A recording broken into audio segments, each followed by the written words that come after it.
So I think it's I have the task of wrapping up. Samir was planning to do that, but as Rami indicated, he had to take some urgent travel. I'm not going to really spend much time on it because I think this session, effectively is a type of wrap-up. But what I've asked each of the moderators to do is just to provide bullets for their session so we can just walk through those very quickly. And I'll start with mine. And it comes back again to this discussion we've had around just how much is going on, how many molecules there are in development, and how many trials are in progress. And there was even a strong image. Someone put a spaghetti bolognese on the wall yesterday. It was really, visually quite striking. And so that's an acknowledgement of the situation, where we are. But I think that Roy did a really nice job of describing using lung cancer as the model, describing where monotherapy got to and where combinations are going to go. So it was really a clear demonstration that a combination approach can transform a treatment landscape. And then, Rami made, strong arguments for not-for-profit organizations really being a mechanism by which different stakeholders can get together in a collaborative way. Industry and academia was the obvious example. I'm not sure if Rami has any other comment to make. And then there were the preclinical discussions, two great presentations. And obviously, from a clinician's perspective, the inability for preclinical models to predict usefully how to move into the clinic is an issue. And I think we did have some very nice presentations suggesting that actually preclinical input can be of value in immunotherapy. And then the phase 1 trial comment around, phase 1 trials need to become more robust because they are now becoming the sort of instrument by which signal finding and decision making to go into phase 3 is often used.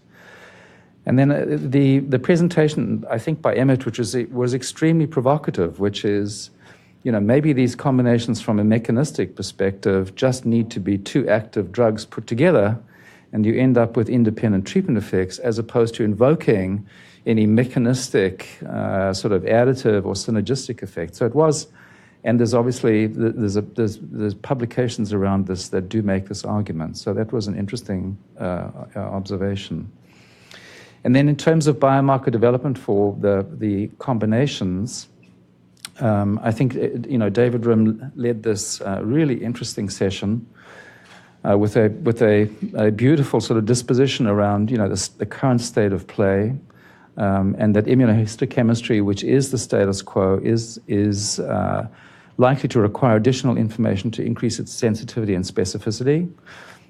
Genomic testing, whether it's targeted or whether it's a mutational burden evaluation, is promising. Standardization is required, and that is underway. RNA signatures is also promising, and perhaps the future for RNA signatures could be in single cells. The microbiome presentation was interesting. I think we had some hope that this was going to be something that we could all sort of look at and say, aha, we can see, yet another methodology for biomarkers. And it turns out the presentation was pretty transparent that the data generated to date did not take into account things like multiplicity. And so when adjusted for multiple testing, the findings around the suggestion of microbiome signatures were not statistically significant. But there was still hope that this is an area of continued research. That's to sort of stay tuned. With regard to clinical trial design, the correlative science, including but not limited to what is traditionally considered a biomarker, can enhance our understanding and inform combination trial design. There was a lot of discussion around biospecimens, collection, storage, shipping, using robust protocols, validated assays, sort of real nuts and bolts of how to get biomarker specimens to a level where they actually are interpretable.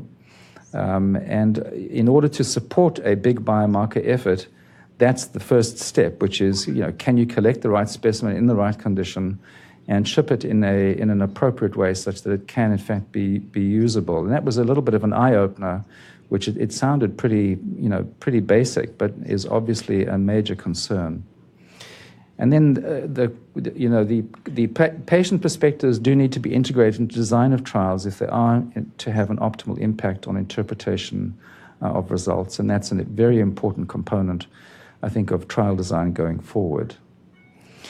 The regulatory session was really enlightening and very clear, and Roy Herbst was the moderator.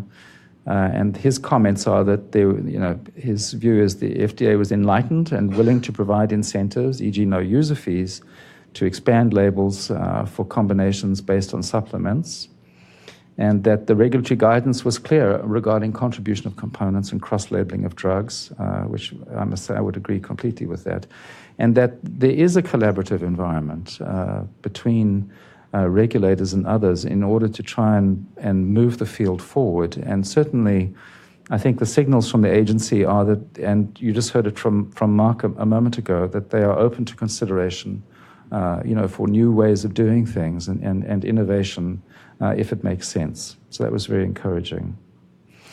Marty ran the session this morning around pre-competitive data sharing and collaboration. And we saw the beginnings of the real-world data trying to get to a level of credibility and robustness that could support, generalizability. And it's clear that is happening. Obviously, all the issues around data aggregation, curation, and assessment of data quality are key in terms of credibility. But it's obviously moving forward at a very significant clip. And then integrating the biomarkers coming from Foundation Medicine with real-world data, so both institutions combining data sets to improve patient selection was presented. That was very intriguing. And the last presentation from Sean Cozen around the FDA and the whole issue of safety reporting prior to an NDA or a BLA was very informative, and it's quite exciting, the idea that there is an architecture that exists that is upgrading the ability of the regulatory agency to review data, and in particular this idea of a global safety database feels like it could be a real advance. So those were the points from each of the sessions, and then I think this last panel, hopefully that was helpful. And I would say, and Cheryl at the back can comment, I think this was an unusual workshop because a group of high-quality speakers from really diverse points of the compass all coming together and presenting the sort of current state of play and their sort of future thoughts. Certainly, from my experience today was extremely helpful, and hopefully we can put together a summary of this that will be useful as a document. So I think in sort of concluding on this, just to thank the National Cancer Policy Foundation for doing all this work. This is a huge amount of work. Thanks for folks attending. Thanks for the speakers putting in all the effort, and the moderators doing yeoman's work as well. So I think we'll conclude with that. Any comments from the organizers? Cheryl, you be good? Okay, good. Well, thank you, everyone.